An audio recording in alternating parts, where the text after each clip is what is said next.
राजस्थान के वीराने में एक पुराना और विशाल महल खड़ा था, चंद्रगढ़ पैलेस।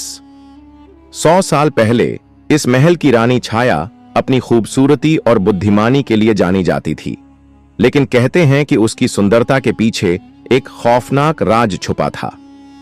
रानी छाया को आईनों का बहुत शौक था। महल के हर कमरे में अलग अलग डिजाइन के बड़े बड़े शीशे लगे थे, पर सबसे रहस्यमयी था राजमहल का सबसे पुराना आईना, जिसे खूनी आईना कहा जाता था।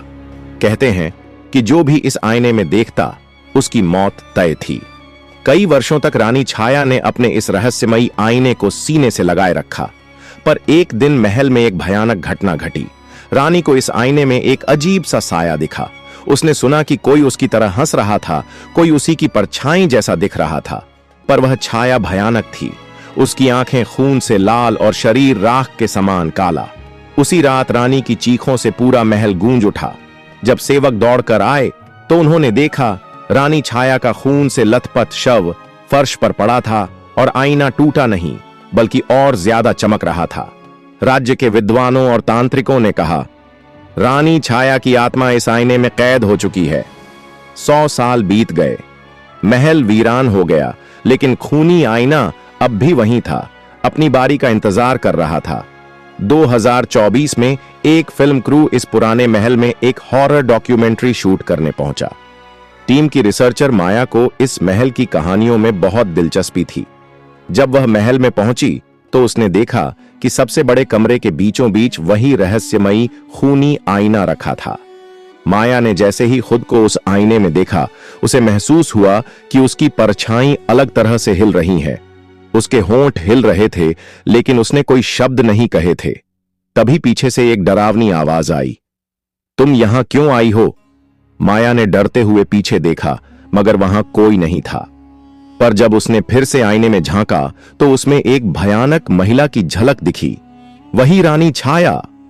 उस रात पूरी टीम महल में रुकी। जैसे ही आधी रात हुई, अजीब घटनाएं होने लगीं। कैमरे अपने आप ऑन और ऑफ होने लगे। हवा में अजीब फुसफुसाहटें गूंजने लगीं। माया ने जब अपने दोस्त रोहित को आईने के बारे में बताया तो वह हंस पड़ा। अरे, ये सब बकवास है, देखो मैं इस आईने को छूता हूं। जैसे ही रोहित ने आईने को छुआ, उसकी आंखें सफेद पड़ गईं, उसकी सांसें तेज हो गईं और वह चीखने लगा, बचाओ, ये मुझे खींच रही है। उसकी बॉडी झटके खाने लगी और अगले ही पल वह आईने के अंदर समा गया। अब माया और उसकी टीम सदमे में थी। वे आईने के पास गए तो देखा कि रोहित का चेहरा अब आईने के अंदर फंसा हुआ था। वह चीख रहा था, पर कोई आवाज बाहर नहीं आ रही थी।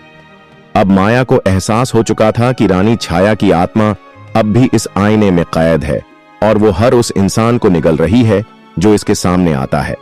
माया ने महल के एक बूढ़े पुजारी से मदद मांगी। पुजारी ने कहा, इस आईने को खत्म करने का एक ही तरीका है, इसे महल की सबसे गहरी सुरंग में जलाना।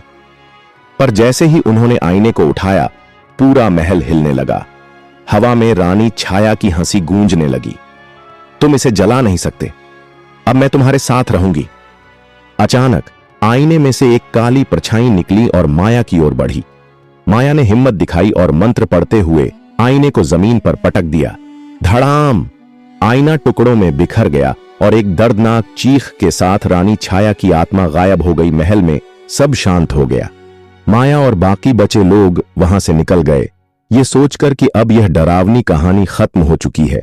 पर अगले ही दिन जब माया अपने घर के वॉशरूम में गई और आईने में देखा तो उसके पीछे वही रानी छाया खड़ी थी, मुस्कुराते हुए। आपको यह कहानी कैसा लगा कमेंट में बताएं और अच्छा लगा तो सब्सक्राइब करें। धन्यवाद।